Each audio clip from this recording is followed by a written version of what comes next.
Emma staggered back a step, hand flying to her mouth. It was him. The slope of his jaw, the crooked front tooth, the ridge of his brow. Time had hollowed him, but the man under the leathered skin was her father.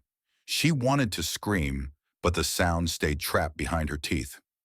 Linda sat very still, hands folded in her lap like she was holding them down. For a moment, Emma thought her mother might actually smile. Not from joy, but relief. Like a question she had carried for 2 decades finally had an answer. The examiner replaced the sheet gently. Sheriff Garrett cleared his throat. "We're treating this as an active investigation. That receipt in his pocket, the one with 2 coffees, 2 sandwiches. We think your father wasn't alone when he left Texaco. Whoever was with him put that bullet in his skull." Emma shook her head. "After 20 years, what's left to find?" Garrett didn't blink. Murderers make mistakes, even ones who wait 2 decades to be discovered. He slid a photograph across the table. The receipt, ink faded but legible. 11:47 p.m., the second coffee, the second sandwich. Her chest burned. "You think, Mom?" "Don't you dare," Linda snapped, sharper than Emma had heard in years. "Don't you put that on me?" Garrett lifted a hand. "We're not making accusations. We're reopening every angle. But I'll be frank, most murders happen close to home." Emma wanted to tear the room apart, wanted to tell Garrett that her father was good, that he wouldn't have just left.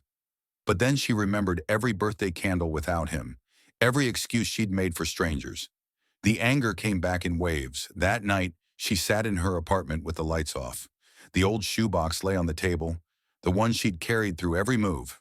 Inside, a Polaroid of her dad in front of the Peterbilt, grinning. A note he'd written on a diner napkin once. "Back in 3 days, love you both." A pocket knife with his initials. She turned the knife over and over until her phone buzzed. Unknown number, local area code. She froze. When she answered, the line was quiet for 3 beats. Then a voice she didn't know said, low and steady, "You should stop asking questions." He got what was coming. "Don't make the same mistake."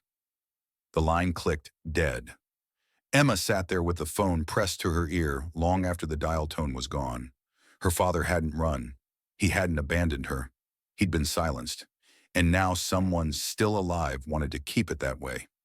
She looked again at the Polaroid, at the Peterbilt gleaming in the sun, the same truck they'd pulled from black water 20 years later. Emma whispered to the empty room, "I'm not done." Outside, headlights swept across her window, too slow, lingering.